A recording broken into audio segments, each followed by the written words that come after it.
Hello students, welcome to जीवन classes. आज के इस वीडियो में हम बात करेंगे अप्लाइड फिजिक्स फर्स्ट के 6 यूनिट की। और 6 यूनिट का फर्स्ट पोर्शन हमने लास्ट वीडियो में बता दिया था। आज हम बात करेंगे इसके बचे हुए सारे टॉपिक्स के बारे में, और यह वीडियो यूनिट 6 की लास्ट वीडियो होगी। इसके बाद हम बात करेंगे यूनिट नंबर 7 की, जो अप्लाइड फिजिक्स फर्स्ट के लास्ट यूनिट होगी। तो आइए बात करते हैं, जहाँ से हमने लास्ट वीडियो में कंप्लीट किया था वहीं से आज हम स्टार्ट करेंगे। तो हमें टॉपिक दिया हुआ था लास्ट में पृष्ठ तनाव, और यहीं पर हमने उस लास्ट वीडियो को रोका था। तो चलिए आज हम बात करते हैं पृष्ठ तनाव के बारे में। तो देखिए, पृष्ठ तनाव होता क्या है, इसके बारे में आज बात कर लेते हैं। पृष्ठ तनाव यानी कि सरफेस टेंशन, और मेजरमेंट, इसका मेजरमेंट कैसे किया जाता है, इसी के बारे में इस टॉपिक को हम पढ़ेंगे। तो देखिए, किसी द्रव का पृष्ठ तनाव उस बल के बराबर होता है जो उस द्रव के पृष्ठ पर खींची गई काल्पनिक रेखा के एक और इसको एकांक लंबाई पर पृष्ठ के तल में तथा रेखा के लंबवत लगता है। तो देखिए, T = F/L, पृष्ठ तनाव को T से रिप्रेजेंट करते हैं, और F जो है वह बल है पृष्ठ तनाव के जो बराबर होता है किसके, एकांक लंबाई पर पृष्ठ के तल में और रेखा के लंबवत। तो यह वह बल होता है जो एकांक लंबाई पर पृष्ठ के तल में और रेखा के लंबवत लगता है। अगर हम बात करें L = एकांक लंबाई यानी कि L = 1 रख लें, तो T = F यानी कि वह बल जो है वो पृष्ठ तनाव के बराबर हो जाता है। तो ऐसा ही मात्रक की बात कर लें, मात्रक जो होता है पृष्ठ तनाव का वो होता है न्यूटन पर मीटर, और इसका V में सूत्र हो जाता है mL0T-2। और कभी भी अगर आप V में सूत्र को लिखेंगे तो हमेशा इस ब्रैकेट को लगाइएगा, इस ब्रैकेट को आप नहीं भूलिए। बात करें राशि की, तो पृष्ठ तनाव एक अदिश राशि है, और पृष्ठ तनाव केवल द्रव की प्रकृति पर निर्भर करता है। यह पृष्ठ के क्षेत्रफल और लंबाई पर निर्भर नहीं करता है। ठीक है, यानी कि प्रकृति कैसी है वो द्रव की, उस पर निर्भर करेगा, और क्षेत्रफल और लंबाई पर निर्भर नहीं करेगा। और यह पृष्ठ की दूसरी ओर के माध्यम पर भी निर्भर करता है। जो पृष्ठ दिया हुआ है उसके दूसरी ओर माध्यम कैसा है, यह उस पर भी निर्भर करेगा। और अगर हम द्रव का ताप बढ़ा दें तो पृष्ठ तनाव जो है वो घटता हुआ हमें दिखाई देगा। चलिए, नेक्स्ट क्वेश्चन टॉपिक है हमारे पास स्पर्श कोण, एंगल ऑफ कांटेक्ट। इसके हम बात कर लेते हैं। तो जब कोई द्रव किसी ठोस के संपर्क में आते हैं, ध्यान से देखिए, जब कोई द्रव किसी ठोस के संपर्क में आते हैं तो सामान्यतः संपर्क के स्थान पर द्रव पृष्ठ वक्रीय हो जाता है। द्रव पृष्ठ कैसा हो जाता है, वक्रीय हो जाता है। जो द्रव ठोस को भिगोते हैं वो कौन से, जैसे पानी तथा कांच, ठीक है, तो उनका तल अवतल हो जाता है, और स्पर्श कोण जो है वो न्यून कोण के बराबर होता है, यानी कि 90 से छोटा होता है। ठीक है, और कांच की छड़ अगर हम किसी जल में डुबो दें तो कांच की छड़ पर इस तरीके से दिखाई देता है यहाँ पर। ठीक है, और जो स्पर्श कोण होगा वो यहाँ पर होगा, और इस नली के और इस रेखा के बीच जो बनेगा थीटा, उसी को हम स्पर्श कोण कहेंगे। और ये किसके बीच बनेगा, पानी और कांच के बीच बनेगा। यहाँ पर आप देख सकते हैं। ठीक, जो द्रव ठोस को नहीं भिगोते जैसे पारा और कांच, तो उनका तल कैसा होता है, उत्तल होता है, यानी कि कॉन्वेक्स होता है। आइए यहाँ पर देख लेते हैं। ये कांच की नली है, तो इस पर इस तरीके से उठा हुआ, ये इस तरीके से कांच की नली के पास में दबा हुआ, बाकी उठा हुआ इस तरीके दिखाई देता है। और इसका जो स्पर्श कोण बनेगा वो यहाँ पर, और इस नली के स्पर्श में थीटा यहाँ पर दिखाई देगा नीचे की ओर, यानी कि जो पारा है उसमें इसका एंगल बनेगा थीटा। तो थीटा जो होगा वो क्या होगा, स्पर्श कोण होगा। किसके बीच, पारा और कांच के बीच। यानी कि अब की बार बीकर में हमने पारा भरा हुआ है तो एंगल इस तरीके से बनेगा, याद रखिए। और अगर हमने जल भरा हुआ है तो एंगल जो है इस तरीके से बनेगा। यानी कि जो कांच है और पारा है, तो कांच के नली के पास में पारा दबा हुआ दिखाई देगा, और पानी जो है वो उठा हुआ दिखाई देता है। ठीक है, स्पर्श कोण की बात करें पारे और कांच के बीच में, तो वह अधिक कोण होता है। इसका मतलब यह है कि ऑब्ट्यूज एंगल 90 डिग्री से बड़ा होगा, यही अधिक कोण होता है। तो याद रखिए, पानी और कांच के बीच में अवतल होता है, और एक्यूट एंगल यानी कि न्यून कोण बनता है। लेकिन ठोस अगर नहीं भीगता है तो इसका मतलब क्या है, पारा और कांच की बात हो रही है, तो उनका तल कैसा होता है, उत्तल होता है, और अधिक कोण बनेगा। यानी कि कोण कैसा बनेगा, स्पर्श कोण 90 डिग्री से ज़्यादा होगा। कभी कभी आपसे ये पूछ लेता है कि अगर स्पर्श कोण की वैल्यू 90 डिग्री से ज़्यादा है तो बताइए स्पर्श कोण किन के बीच है, पानी या पारे के बीच में है, पारा या कांच के बीच में है। तो देखिए पारे और कांच के बीच में, ठीक है, यानी कि पारा और कांच होगा तो 90 डिग्री से ज़्यादा, और पारा नहीं होगा यानी कि जल और कांच होगा तो 90 डिग्री से कम कोण बनेगा, स्पर्श कोण 90 डिग्री से कम होगा। ठीक है, चलिए बात करते हैं आगे।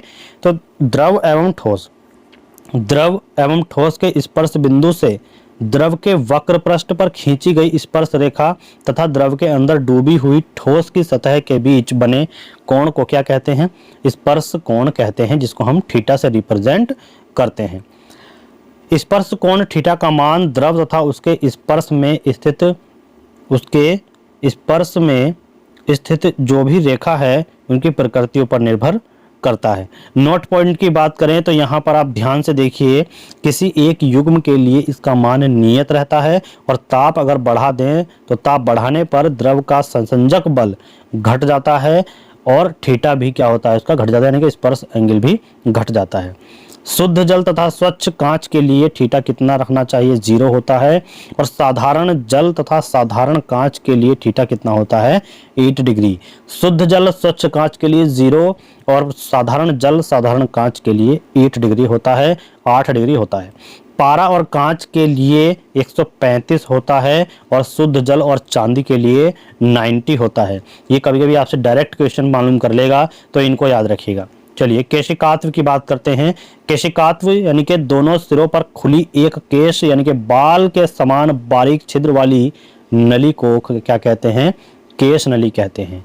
एक बार फिर से देखिए, दोनों सिरों से खुली होती है और बहुत बारीक छिद्र वाली नली होती है, जिसको हम केश नली बोलते हैं।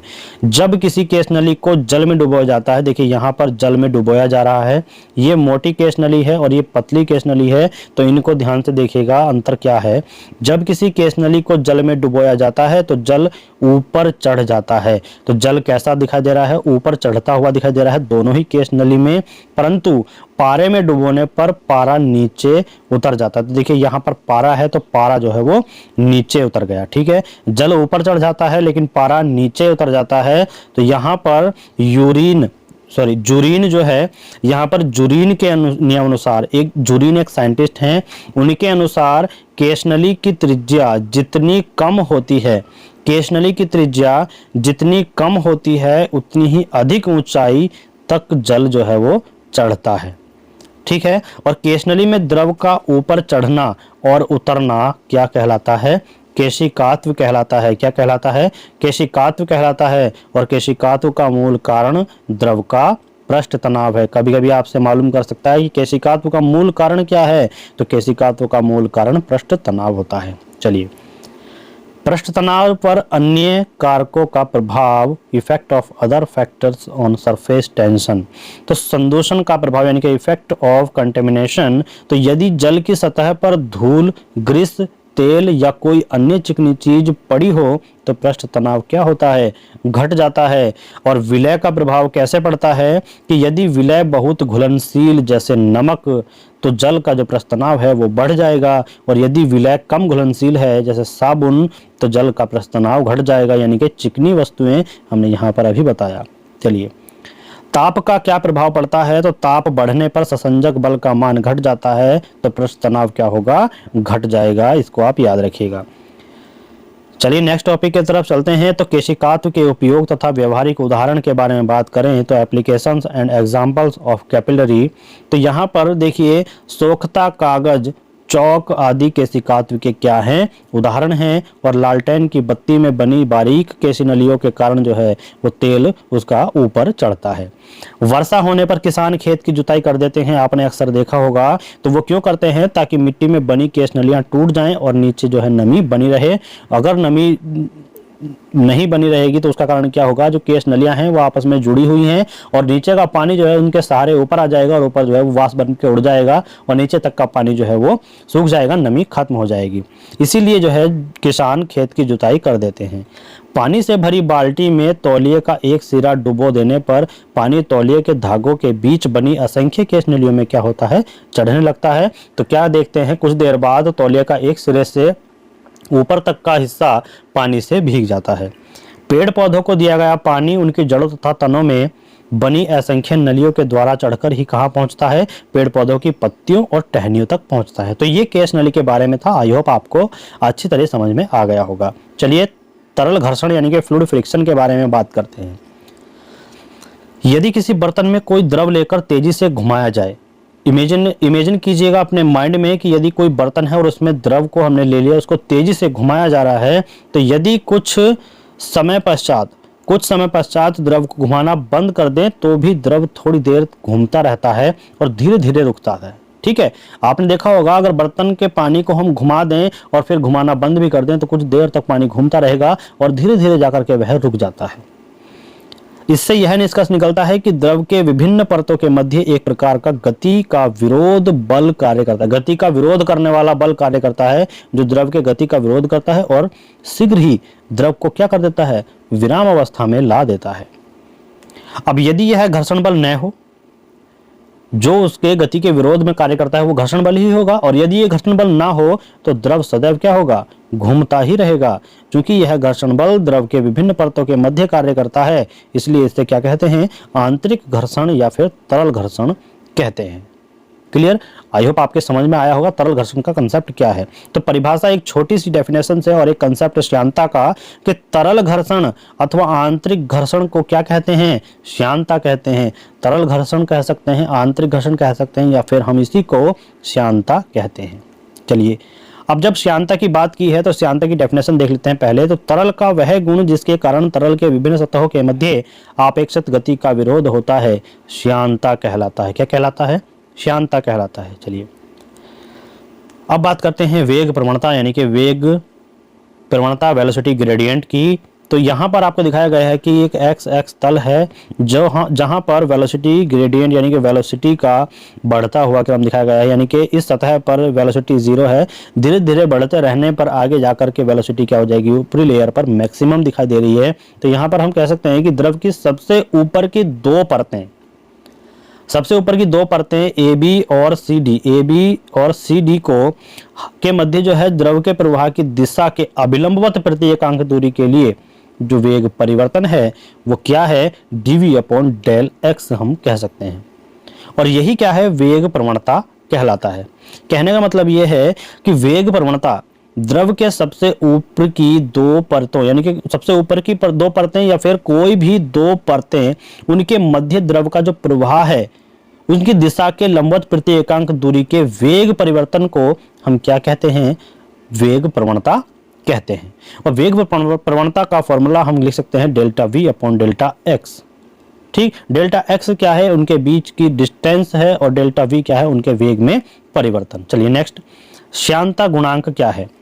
श्यानता गुणांक यानी कि कोफिशिएंट ऑफ विस्कोसिटी की बात करें तो न्यूटन ने श्यानता संबंधी विभिन्न प्रयोगों द्वारा यह निष्कर्ष निकाला कि तरल के धारा रेखीय प्रवाह के लिए दो समांतर परतों के मध्य उत्पन्न श्यान बल निम्न तीन तथ्यों पर निर्भर करता है। वह कौन कौन से तथ्य हैं, आइए उनको जान लेते हैं और उनकी सहायता से उन फॉर्मूले का निर्माण करते हैं। तो फर्स्ट है, यह बल उन परतों के संपर्क क्षेत्रफल के समानुपाती होता है। जो संपर्क क्षेत्रफल हैं उनके समानुपाती होता है, यानी कि F/A। दूसरा निष्कर्ष था कि यह बल उन परतों के बीच लंबवत दूरी डेल्टा x के क्या होता है, व्युत्क्रमानुपाती होता है, यानी कि F=1/Δx। इसी के तरह तीसरा निष्कर्ष उन्होंने निकाला कि यह बल उन परतों के अपेक्षित वेग डेल्टा v के क्या होता है, समानुपाती होता है। तो हम लिख सकते हैं कि F जो समानुपाती है वो ±Δv है, यानी कि वेग है। तो अब तीनों समीकरण से हमने पाया कि F समानुपाती ±A ΔV/Δx। तो हम यहाँ पर समानुपाती को हटा करके एक जो कांस्टेंट है, नियतांक है, उसको हम लगाएंगे, जिसको बोलते हैं हम ईटा। और ईटा क्या है, यही श्यानता गुणांक है। और श्यानता गुणांक जो है हम निकाल सकते हैं इस फॉर्मूले से, F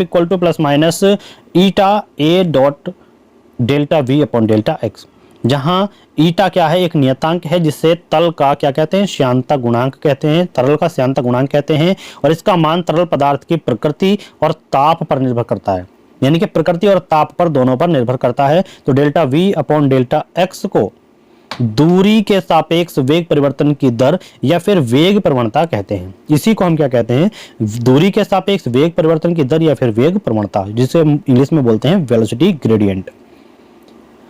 अब यहाँ पर अगर हम मान के चलें कि क्षेत्रफल जो है वो इकाई है और delta we upon delta x यानी कि इकाई वेग प्रवणता है, तो दोनों का मान एक एक रखने पर हमें मिलता है F equal to plus minus eta. तो हम कह सकते हैं कि किसी तरल पदार्थ का श्यानता गुणांक उस तरल के अंदर इकाई क्षेत्रफल यानी कि क्षेत्रफल को इकाई माना गया है, उसकी दो परतों के मध्य कार्यकारी श्यान बल, जबकि उन परतों के मध्य इकाई वेग प्रवणता हो। कहने का मतलब ये है कि किसी तरल पदार्थ का श्यानता गुणांक उस तरल के अंदर इकाई क्षेत्रफल वाली दो परतों के मध्य कार्यकारी श्यान बल है, जबकि उन परतों के मध्य जो वेग प्रवणता है वो कैसी है, इकाई है। ठीक है, तो श्यानता गुणांक ईटा का एसआई मात्रक अगर हम देखें तो उस फॉर्मूले से हम ये निकालेंगे। और एफ क्या है, बल है तो बल का मात्रक, ए क्या है, क्षेत्रफल है तो क्षेत्रफल का मात्रक, डेल्टा वी क्या है, वेग प्रवणता यानी कि डेल्टा वी और डेल्टा एक्स ये दोनों क्या है, वेग प्रवणता है तो वेग प्रवणता का मात्रक। तो यहाँ पर बल का मात्रक होता है न्यूटन, क्षेत्रफल का मात्रक होता है मीटर स्क्वायर और वेग प्रवणता का मात्रक होता है मीटर पर सेकंड अपॉन में क्या हो जाएगा यहाँ पे मीटर। ठीक, तो देखिए यहाँ पर मीटर से मीटर कैंसिल आउट, तो न्यूटन सेकंड और मीटर स्क्वायर, ये जो सेकंड है ये ऊपर चला जाएगा और अपन में मीटर स्क्वायर। तो देखिए न्यूटन को हम क्या लिख सकते हैं, न्यूटन को हम लिखते हैं kilogram metre per second square, और यहाँ पर क्या है सेकंड मीटर और सेकंड मीटर स्क्वायर -2। ठीक, चलिए इसी के साथ यहाँ पर एक सेकंड से एक सेकंड कैंसिल आउट हो जाएगा, तो सेकंड नीचे है और ये -2 है तो यहाँ पर ये कैंसिल आउट हो जाएगा और मीटर नीचे आ जाएगा, तो किलोग्राम पर मीटर सेकंड, और यहाँ पर हम लिख सकते हैं किलोग्राम मीटर इनवर्स और सेकंड इनवर्स जब हम इनको ऊपर रखेंगे। कुछ नोट पॉइंट हैं, 1 pascal equal to newton per metre square होता है और 1 pascal second equal to newton per metre square second होता है। 1 newton equal to kilogram metre per second square होता है, और न्यूटन के जगह पर हम लिखेंगे kilogram metre per second square into second आ जाएगा और इंटू में बटे में मीटर स्क्वायर। अब हम यहाँ पर 1 मीटर से 1 मीटर कैंसिल आउट कर देंगे और 1 सेकंड से सेकंड कैंसिल आउट कर देंगे, तो यहाँ पर किलोग्राम पर मीटर सेकंड बचेगा, और किलोग्राम पर मीटर सेकंड को हमने अभी लिखा था किलोग्राम मीटर इनवर्स और सेकंड इनवर्स, और यही क्या है 1 पास्कल के बराबर है, 1 पास्कल सेकंड के। तो हम यहीं पर लिख सकते हैं कि इक्वल टू 1 पास्कल सेकंड। ठीक है, इसको ध्यान रखिएगा। 1 पास्कल इक्वल टू 10 पॉइस होता है और 1 pascal equal to 1000 centipoise होता है। ये दोनों ही न्यूमेरिकल वैल्यू हैं, न्यूमेरिकल में आने वाली हैं। न्यूमेरिकल में इनको बदलने को कहा जाता है कि 10 पॉइस दिया हुआ है तो उसको पास्कल में बदलकर न्यूटन पर मीटर स्क्वायर में ला देते हैं, तो इनको आप ध्यान रखिएगा। और ईटा की जो वीमा है वो क्या होती है, वो होती है मीटर L-1 T-1। ठीक है, मैंने आपसे पहले ही बताया था कि एक ब्रैकेट होता है, उसको आप नहीं भूलिएगा। ईटा का मान प्रयोगशाला में ओस्टवाल्ड विस्फोमीटर या फिर स्टोक के नियम से निकाला जा सकता है। ठीक है, यानी कि ईटा का मान निकालने के लिए प्रयोगशाला में ओस्टवाल्ड विस्फोमीटर से या फिर स्टोक के नियम अनुसार निकाल सकते हैं। अब स्टोक की बात हमने की तो स्टोक का नियम जान लेते हैं। स्टोक का नियम क्या है और कैसे उसका यूज करते हैं। तो सर जॉर्ज ग्रेबियल स्टोक, इनका पूरा नाम था सर जॉर्ज ग्रेबियल स्टोक। इनके अनुसार जब एक छोटी गोली जिसकी त्रिज्या r तथा घनत्व रो L घनत्व के श्यान द्रव, देखिएगा एक गोली है जिसका घनत्व उसने कहा रो S और एक द्रव है जिसका घनत्व है रो L, उसमें स्वतंत्रता पूर्वक गिराई जाती है। ठीक है, ये इस तरीके से है और इसमें एक गोली है तो ये स्वतंत्रता पूर्वक गिराई जा रही है। ठीक है, इसमें पानी भरा हुआ है जिसका घनत्व है रो L और जो गोली है उसका घनत्व है रो S। तो उस पर 3 बल कार्य करते हैं और वे 3 बल कौन कौन से हैं। वे 3 बल हैं गोली पर कार्यकारी गुरुत्वीय बल, गोली पर कार्यकारी गुरुत्वीय बल Fg equal to 4/3 4πr³ rho Sg, जो कहाँ होगा, जो ऊर्ध्वाधर नीचे की ओर होगा।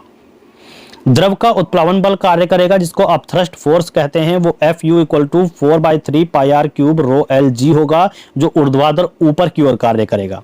एक बल होगा स्टोक के नियमानुसार प्रतिरोधक श्यानता बल, जो हम लिखते हैं Fr इक्वल टू 6πr/N/V, जो ऊपर की ओर कार्य करता है। तो दो बल ऊपर की ओर कार्य करते हैं और एक बल नीचे की ओर कार्य करता है, यानी कि उत्प्लावन बल और प्रतिरोधक श्यान बल ऊपर की ओर और गुरुत्वीय बल नीचे की ओर कार्य करता है। तीनों इक्वेशन से प्राप्त करेंगे इक्वेशन देखिएगा सीमांत या फिर अंतिम चाल, सीमांत या फिर अंतिम चाल V प्राप्त करने पर चूंकि त्वरण शून्य होता है, अतः परिणामी बल F भी क्या होगा, शून्य होगा, क्योंकि F इक्वल टू ma होता है तो a 0 तो फिर F 0 हो जाएगा। यहाँ पर टोटल F जो है वो क्या है, क्योंकि F G नीचे की ओर है तो उसको हमने प्लस लिया है, बाकी दोनों माइनस की ओर है तो यानी कि ऊपर की ओर है तो इन दोनों को हमने माइनस लिया है। तीनों बल को हमने ऐड किया इक्वल टू 0 तो Fg equal to Fu plus Fr हो जाएगा। अब इन तीनों की हम क्या करेंगे, यहाँ पर वैल्यू रखने वाले हैं। तो यदि गोली तथा द्रव बूंदों की त्रिज्या r समान हो तो ρs स्टील गोली का घनत्व ρl द्रव के घनत्व के लिए क्या होगा, Fg equal to Fu plus Fr से हम निकालेंगे। इन तीनों की वैल्यू रखने पर हमें ये प्राप्त होता है एक श्यान गुणांक। ठीक है, श्यान गुणांक निकालने के लिए हम यहाँ से प्रोसेस करेंगे। तो देखिएगा इसको और इसको दोनों को साथ लेने पर हमें 4/3 पाई r क्यूब कॉमन आ जाएगा और g कॉमन आ जाएगा, ये इधर जाकर के माइनस है तो क्या होगा रो एस माइनस रो एल, और ये इधर एज इट इज रखा जाएगा। ईटा इक्वल टू बात करें तो देखिएगा ये एज इट इज रहेगा 4/3 पाई r क्यूब g रो एस माइनस रो एल और अपॉन में 6 पाई वी आर आएगा। तो यहाँ पर एक काम कीजिएगा, पाई से पाई यहीं कैंसिल का आउट कर दीजिए, r से r क्यूब में से एक कैंसिल आउट हो जाएगा तो r स्क्वायर बचा हुआ है। और देखिए यहाँ पर v है तो v यहाँ पर बचेगा, यानी कि देखिए कि 6 की मल्टीप्लाई हमने की है इससे तो कितना आएगा 18, और यहाँ पर 4 है तो 2 से कैंसिल आउट कीजिएगा 2/9, तो ये तो 2/9 तो ये रहा। ठीक, अब ये एक r ये जो एक r है ये r क्यूब से जब कैंसिल आउट होगा तो r स्क्वायर बचेगा, ये रहा रो एस माइनस रो एल ये रहा, और g हमारे पास ये रहा, और अपॉन में जो ये v है ये v हमारे पास ये रहा। क्लियर। अब इसकी यूनिट की बात करें तो यूनिट होगी न्यूटन सेकंड पर मीटर स्क्वायर, और इसी को बोलते हैं हम पास्कल सेकंड। तो ये श्यान गुणांक हमने निकाला, तो श्यान गुणांक के फॉर्मूले से ही सीमांत चाल निकालेंगे, क्योंकि सीमांत चाल क्या होती है, v होती है। तो v की वैल्यू हम निकालेंगे तो ईटा को नीचे ले जाएंगे v और v को ऊपर ले जाएंगे, तो v के मान जो है हो जाएगा 2r square rho s minus rho l g upon n eta. ठीक है, इन दोनों फॉर्मूलों को याद रखिएगा, ये बहुत ज्यादा इंपॉर्टेंट है। और चलिए आगे चलते हैं, द्रव गति के बारे में बात करेंगे, लिक्विड मोशन। तो लिक्विड मोशन के बारे में बात करते हुए हम कह सकते हैं कि जो पदार्थ बहते हैं उन्हें हम तरल कहते हैं, जैसे द्रव और गैस ये दोनों ही तरल हैं। अब बात करते हैं आदर्श द्रव की। आदर्श द्रव यानी कि आइडियल लिक्विड कौन होते हैं, जो असंपीड्य और अश्यान द्रव होते हैं वो आदर्श द्रव होते हैं। असंपीड्य और अश्यान द्रव जो होते हैं वो क्या होते हैं, आदर्श द्रव होते हैं। और आदर्श द्रव का जो प्रवाह होता है वो दो प्रकार से होता है, एक तो धारा रेखीय और एक होता है विक्षुब्ध प्रवाह, जिसे हम बोलते हैं स्ट्रीमलाइन या फिर लेमिनार, और विक्षुब्ध यानी कि टर्बुलेंट। अब धारा रेखीय प्रवाह की बात करें यानी कि स्ट्रीमलाइन या लेमिनार की, तो यदि किसी द्रव का प्रवाह इस तरह होता हो कि किसी एक ही बिंदु से क्रमशः होकर एक ही मार्ग से गुजरने वाले सभी कणों के वेग का जो परिमाण है और दिशा है वो क्या हो, समान हो, तो द्रव के प्रवाह को धारा रेखीय प्रवाह कहते हैं, लेमिनार कहते हैं, स्ट्रीमलाइन फ्लो कहते हैं। क्लियर। और विक्षुब्ध टर्बुलेंट फ्लो यानी कि यदि किसी द्रव का प्रवाह इस प्रकार हो रहा हो कि किसी एक बिंदु से क्रमशः होकर एक ही मार्ग से गुजरने वाले कणों का वेग परिमाण की दिशा समान नहीं रहती, तो द्रव एक चक्रण प्रक्रिया करता हुआ आगे बढ़ता है तथा अनियमित और अव्यवस्थित प्रवाह शो करता है, यानी कि अनियमित और अव्यवस्थित प्रवाह प्रदर्शित करता है, और इसी को हम क्या कहते हैं, विक्षुब्ध प्रवाह कहते हैं। ठीक है, तो विक्षुब्ध प्रवाह और धारा रेखीय प्रवाह दोनों ही इंपॉर्टेंट डेफिनेशन है, इनको याद रखिएगा। सतत या अविरलता का सिद्धांत, जिसको हम इंग्लिश में कहते हैं प्रिंसिपल ऑफ कंटिन्यूटी, इसी के बारे में बात करेंगे। सबसे पहले स्टेटमेंट जान लेते हैं। यदि कोई आदर्श असंपीड्य व अश्यान द्रव किसी नली में धारा रेखीय प्रवाह में बह रहा हो तो नली के प्रत्येक स्थान पर अनुप्रस्थ काट के क्षेत्रफल तथा द्रव प्रवाह के वेग का गुणनफल जो होता है वो सदैव कैसा होता है, नियत होता है। हम कह सकते हैं a इंटू वी, यानी कि क्षेत्रफल इंटू वेग इक्वल टू क्या हो जाएगा, नियतांक। अब इस फिगर के माध्यम से हम देख लेते हैं, ये x है, ये y है, तो x सिरे पर यानी कि यहां की बात कर रहे हैं, 1 सेकंड में प्रवेश करने वाला द्रव, उसका द्रव्यमान हमने लिख लिया कि रो a1 v1 है, और y सिरे पर 1 सेकंड में निकलने वाला, यानी कि यहां से निकल रहा है तो निकलने वाला द्रव का जो द्रव्यमान है वो कितना है, रो a2 v2। तो x सिरे पर द्रव्यमान इक्वल टू y सिरे पर द्रव्यमान, क्योंकि कंटिन्यूटी है, दोनों का नियत होता है एरिया इंटू वेलोसिटी। तो x सिरे का द्रव्यमान बराबर y सिरे का द्रव्यमान अगर हम करें तो रो a1 v1 equal to row a2 v2। रो से रो कैंसिल आउट हो जाएगा, क्यों, क्योंकि एक ही द्रव है, समान द्रव है, उसका जो घनत्व होगा वो सेम ही होगा। तो a1 v1 equal to a2 v2 हम कह सकते हैं कि a into v equal to नियतांक। ये हमारा इक्वेशन ऑफ कंटिन्यूटी प्रूफ हो जाता है, और यही क्या है, एवरेलता का सिद्धांत है, प्रिंसिपल ऑफ कंटिन्यूटी है। हम कह सकते हैं कि a जो है वो क्या समानुपाती है, 1 v के समानुपाती है, लेकिन हम कह सकते हैं कि एरिया वेलोसिटी के व्युत्क्रमानुपाती होता है। तो v1 upon v2 equal to a2 upon a1, इससे हम न्यूमेरिकल को सॉल्व करते हैं। इस फॉर्मूले को आप ध्यान रखिए। बर्नौली प्रमेय की बात करें, काफी ज्यादा इंपॉर्टेंट है एग्जाम पॉइंट ऑफ व्यू से। तो बर्नौली थ्योरम की बात करें तो सबसे पहले जान लीजिएगा, यह ऊर्जा संरक्षण के सिद्धांत पर कार्य करता है। कभी कभी आपसे क्वेश्चन मालूम कर लेगा कि बर्नौली प्रमेय किस सिद्धांत पर कार्य करता है, तो बर्नौली प्रमेय ऊर्जा संरक्षण के सिद्धांत पर कार्य करता है। स्टेटमेंट के माध्यम से जानेंगे तो जब कोई असंपीड्य तथा अश्यान द्रव धारा रेखीय प्रवाह में होता है तो उसके पथ के प्रत्येक बिंदु पर द्रव की कुल ऊर्जा अर्थात दाब ऊर्जा, एक बार फिर से देख लीजिए स्टेटमेंट को, हम दोबारा से पढ़ते हैं। यदि कोई असंपीड्य तथा अश्यान द्रव धारा रेखीय प्रवाह में होता है तो उसके पथ के प्रत्येक बिंदु पर द्रव की कुल ऊर्जा अर्थात दाब ऊर्जा, गति ऊर्जा तथा गुरुत्व स्थिति ऊर्जा का योग सदैव कैसा होता है, नियत होता है। और इसी को देखते हुए किसी द्रव की जो ऊर्जा है हमने लिखी कि 3 ऊर्जा होती है, गतिज, स्थितिज और दाब। तो गतिज ऊर्जा क्या होती है, 1/2 रो v स्क्वायर, स्थितिज ऊर्जा होती है रो g h, और दाब ऊर्जा होती है p। तो बर्नौली की प्रमेय जो होती है इन तीनों स्थितिज ऊर्जा के सम किसके बराबर होता है, नियतांक के बराबर होता है। यही बर्नौली प्रमेय का स्टेटमेंट कहता है। तो आइए इसका प्रूफ जान लेते हैं। देखिएगा यहाँ पर एक पाइप दिखाया गया है जो इस आधार रेखा से h1 ऊंचाई पर इसका सेंटर है x पोर्शन का, और y पोर्शन का है h2 ऊंचाई पर, ठीक है। x खंड है, जो x सिरा है उस पर a1 है क्षेत्रफल और प्रेशर है p1, लेकिन y सेक्शन पर हम देख रहे हैं कि वेलोसिटी v2 है और एरिया a2 एरिया A2 है और प्रेशर P2 है, यानी कि दोनों सिरों पर अलग अलग है। तो हमने माना कि कोई असंपीड्य तथा अश्यान द्रव, असंपीड्य और अश्यान का याद रखिएगा, कोई असंपीड्य तथा अश्यान द्रव किसी असमान काट वाली XY नली में प्रवाहित हो रहा है।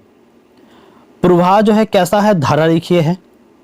तो हमने माना कि काट X का क्षेत्रफल A1 तथा Y का क्या है, A2 है, और X की आधार रेखा से ऊंचाई कितनी है, h1 है, और Y की कितनी है, h2 है। X का वेग v1 है और Y का वेग जो है वो v2 है, ठीक है। तो यहां पर देखिएगा कि काट X पर प्रवेश करने वाला द्रव 1 सेकंड में v1 दूरी तय करता है, और इस द्रव पर P1 इंटू A1 बल कार्य करता है। अतः काट X में प्रवेश करने वाले द्रव का 1 सेकंड में किया गया कार्य कितना हो जाएगा, बल गुणा दूरी। तो हम कह सकते हैं बल कितना है, P1 इंटू A1, और दूरी यानी कि V1। यहां पर इसी प्रकार काट Y से निकलने वाला द्रव 1 सेकंड में V2 दूरी तय करता है तथा द्रव पर P2 इंटू A2 के विरुद्ध कार्य करता है, इसलिए Y काट से निकलने वाले द्रव द्वारा 1 सेकंड में किया गया कार्य P2A2 इंटू V2 होगा।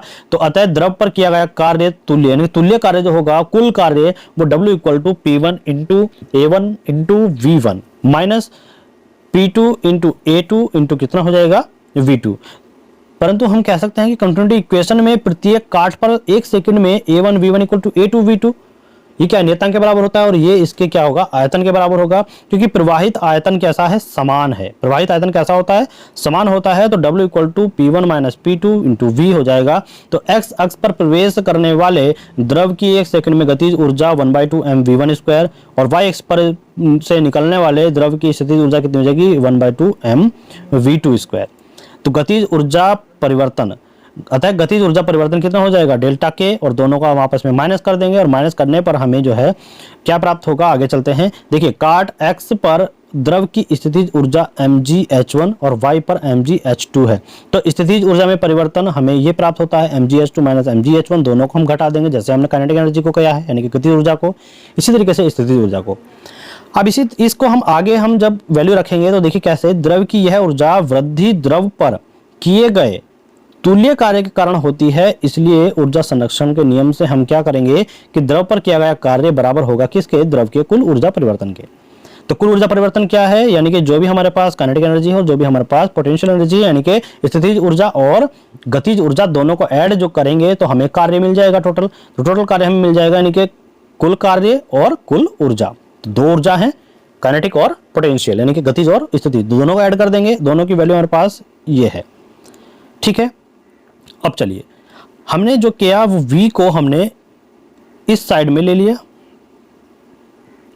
तो V जो है वो सब के अपॉन में जाएगा, तो M के अपॉन में हमने ले लिया। और हम जानते हैं M upon V equal to क्या होता है, रो, यानी कि किसी द्रव की डेंसिटी मास अपॉन वॉल्यूम से निकालते हैं तो डेंसिटी होती है रो। तो M अपॉन V जहां जहां भी आपको दिखाई दे रहा है वहां पर हम रो रख सकते हैं। क्या रख सकते हैं, रो लिख सकते हैं, यानी कि इसका मतलब होता है इसकी डेंसिटी। ठीक है, एज इट इज बाकी सब कुछ है। तो यहां पर देखिएगा जो P1 है ये यहां पर लिया, ठीक है, यानी कि 1 वाले हमने सारे इधर ले लिए और 2 वाले सारे हमने इधर ले लिए। ठीक है, तो 1 वाले एक साइड और 2 वाले एक साइड करने के बाद हमें जो इक्वेशन प्राप्त होती है वो हमें मिलती है P1 plus 1/2 rho V1 square plus rho GH1 equal to P2 plus 1/2 rho V2 square plus rho GH2। तो हम कह सकते हैं कि P plus 1/2 rho V square plus rho GH बराबर नियतांक, और यही क्या है, एक कंटिन्यूटी इक्वेशन है। तो इसी को अगर हम देखें दोनों तरफ अगर हम रो G से भाग कर दें, रो G से भाग कर दें तो P upon rho G 1/2 V square upon G और प्लस H इक्वल टू क्या हो जाएगा, नियतांक हो जाएगा। और यही क्या है, बर्नौली की इक्वेशन है, समीकरण है। चलिए नेक्स्ट, इसमें नोट पॉइंट लिख लीजिएगा। रेनॉल्ड नंबर जो होता है वो R equal to rho VD upon eta होता है, जिसमें रो घनत्व है और V द्रव का वेग है और ईटा श्यानता गुणांक है और D क्या है, व्यास है किसका, नली का, जिसमें द्रव प्रवाह हो रहा है। यदि 2000 से कम रेनॉल्ड्स नंबर की वैल्यू आती है तो जो प्रवाह है वो धारा रेखी है, यानी कि स्ट्रीमलाइन है, लेमिनार है। और अगर 2000 और 4000 के बीच में रेनॉल्ड्स नंबर की वैल्यू आती है तो ट्रांसमिशन फ्लो होगा। और अगर 4000 से ऊपर रेनॉल्ड्स नंबर की वैल्यू पहुंच जाती है तो तब उस कंडीशन में फ्लो टर्बुलेंट होगा, यानी कि विक्षुब्ध प्रवाह होगा। तो 2000 से कम है धारा रेखी, 2000 से ज्यादा 4000 से कम है तो ट्रांसमिशन, और 4000 से ज्यादा है तो टर्बुलेंट, यानी कि विक्षुब्ध प्रवाह होगा। चलिए नेक्स्ट है द्रव का क्रांतिक कोण, क्रांतिक वेग, क्रिटिकल वेलोसिटी ऑफ लिक्विड, द्रव का क्रांतिक वेग। किसी द्रव के प्रवाह का वह अधिकतम वेग जहां तक द्रव का प्रवाह धारा रेखीय रहता है, द्रव का क्रांतिक वेग कहलाता है। जहां तक, यानी कि वह वेग जहां तक द्रव का प्रवाह धारा रेखीय रहता है वहां तक हम कह सकते हैं कि क्रांतिक वेग है। ठीक है, तो क्रांतिक वेग इक्वल टू क्या होता है, रेनॉल्ड्स नंबर, श्यानता गुणांक अपॉन डेंसिटी अपॉन में डायमीटर यानी कि व्यास। तो R E eta upon rho D, ये होता है क्रांतिक वेग। नोट पॉइंट में बात करें तो देखिएगा फ्लो कब कैसा होगा। तो नोट पॉइंट में आपको दिया गया है, पहला पॉइंट है जो V है, यानी कि जो वेग है द्रव का, वह अगर छोटा है और बराबर है, छोटा है या बराबर है किसके, क्रांतिक वेग से, तो रेनॉल्ड्स नंबर 2000 से छोटा होगा और फ्लो कैसा होगा, लेमिनार। और यदि द्रव का वेग जो है क्रांतिक वेग से ज्यादा है और रेनॉल्ड्स नंबर का मान क्या हो, अधिक हो, तो हम क्या कह सकते हैं कि प्रवाह कैसा होगा, टर्बुलेंट होगा। ठीक है, चलिए यहाँ पर हमने यूनिट 6 को कंप्लीट कर लिया है। अब बात करते हैं यूनिट नंबर 7 जो अप्लाइड फिजिक्स फर्स्ट की लास्ट यूनिट होने वाली है और उस यूनिट का नाम है ऊष्मा एवं ऊष्मागतिकी, हीट एंड थर्मोडायनामिक्स। अब हम इस वीडियो में यहीं तक यूनिट 6 कंप्लीट करने पर हम इस वीडियो को समाप्त करते हैं और यूनिट 7 हम देखेंगे आने वाली नेक्स्ट वीडियो में और कोशिश करेंगे कि जो यूनिट नंबर 7 की वीडियो आएगी, यूनिट नंबर 7 को एक ही वीडियो में सारे कंसेप्ट आपके सामने रख दिए जाएं जो आपके लिए इंपॉर्टेंट होंगे। तो चलिए मिलते हैं नेक्स्ट वीडियो में। वीडियो को लाइक कीजिएगा, वीडियो कैसी लगी वीडियो में कमेंट कीजिएगा। स्टूडेंट्स कमेंट जरूर करिएगा, इससे हमें पता चलता है कि आपको वीडियो में जो कंटेंट दिया हुआ है उसका जो प्रकार है वो किस तरीके से आपको प्रभावित कर रहा है। तो आप कमेंट करके जरूर बताइएगा और अपने साथ के जो भी स्टूडेंट्स हैं उनको शेयर कीजिएगा, वीडियो को लाइक कर दीजिएगा।